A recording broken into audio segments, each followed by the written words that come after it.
नमस्कार, परभणी न्यूज मध्ये आपलं स्वागत करतो. मी दिलीप बनकर. पाहूया आजच्या ठळक घडामोडी. परभणी शहरातील काँग्रेस पक्षाचे ज्येष्ठ नेते तथा अल्पसंख्याक काँग्रेसचे प्रदेश महासचिव माननीय अब्दुल सत्तार इनामदार यांनी केली नाराजी व्यक्त. श्री अब्दुल सत्तार इनामदार हे गेल्या 40 वर्षापासून काँग्रेस पक्षामध्ये शहर उपाध्यक्ष ते प्रदेश उपाध्यक्ष या पदावर निष्ठावंतपणाने सक्रिय काम करीत आहेत. त्यांनी परभणी महापालिकेच्या प्रभाग 9 मध्ये त्यांच्या पत्नीसाठी उमेदवारी मागितली होती, परंतु त्यांना उमेदवारी न देता शिवसेना उभाटा उद्धव ठाकरे गट सोबत युती करून काँग्रेसच्या निष्ठावंत कार्यकर्त्यावर अन्याय केला आहे, असे मत व्यक्त केले आहे.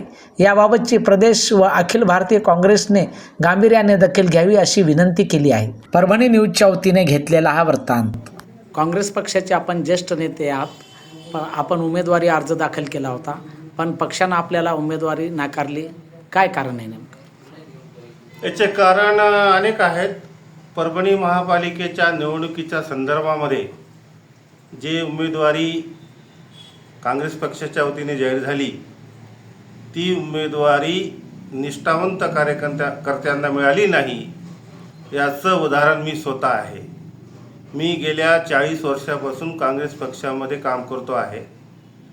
शहर उपाध्यक्ष, जिल्हा सचिव, जिल्हा उपाध्यक्ष व नंतर अल्पसंख्याक जिल्हा अध्यक्षच्या माध्यमातून 7 वर्ष काम करून जिल्हा संघटन संपूर्ण जिल्ह्यामध्ये अल्पसंख्याक काय आहे हे लोकांना दाखवून दिलेली आहे.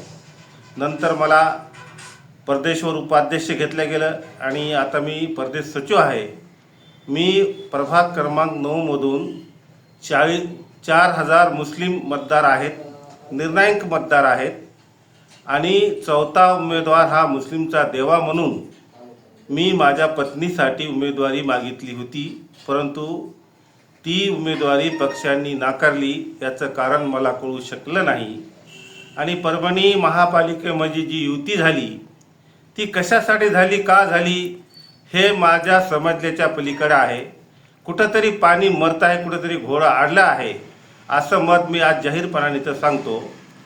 मागील निवडणुकीमध्ये विधानसभा आणि लोकसभेमध्ये मुस्लिम समाजाच्या मतावर आमदार आणि खासदार निवडून आलेले आहे आणि त्यांनी याचा विचार केला आणि काँग्रेस पक्षासोबत युती करण्याचा त्यांचा मानस, की काँग्रेस पक्षाने मागील महापालिकेच्या निवडणुकीमध्ये पूर्ण उमेदवार उतरून 31 उमेदवार विजयी केलेले होते.